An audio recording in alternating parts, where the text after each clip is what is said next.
কুয়াকাটা সংলগ্ন বঙ্গোপসাগরে একটি মাছ ধরা ট্রলারের জালে ধরা পড়েছে ৪৬ মণ ইলিশ।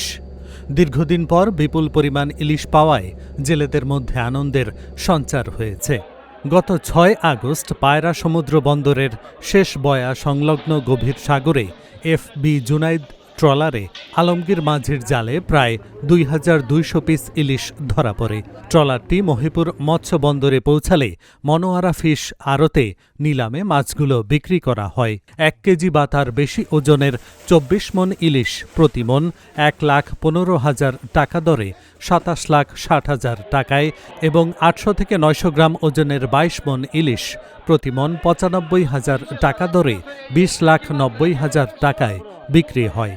সব মিলিয়ে ৪৬ মণ ইলিশ বিক্রি হয়েছে ৪৮,৫০,০০০ টাকায়। সংশ্লিষ্টরা বলছেন, এমন বড় চালান জেলেদের মধ্যে নতুন আশার সৃষ্টি করেছে। তবে একদিনের বেশি আহরণকে ইলিশের প্রাচুর্যের সূচক হিসেবে না দেখে ধারাবাহিক পর্যবেক্ষণ জরুরি। সাম্প্রতিক সময়ে বৃষ্টিপাত হয়েছে এবং তাপমাত্রাও অনেকটা কমে গিয়েছে। সেজন্য আমাদের সমুদ্র থেকে আমাদের জেলেরা তাদের জালে ঝাঁকে ঝাঁকে ইলিশ পাচ্ছে। আমরা লক্ষ্য করছি যে যেগুলো লম্বা জাল এবং যেগুলো অনেক গভীরে যে জালগুলোকে ব্যবহার করা হচ্ছে সেই জালে মাছের পরিমাণ বৃদ্ধি পাচ্ছে।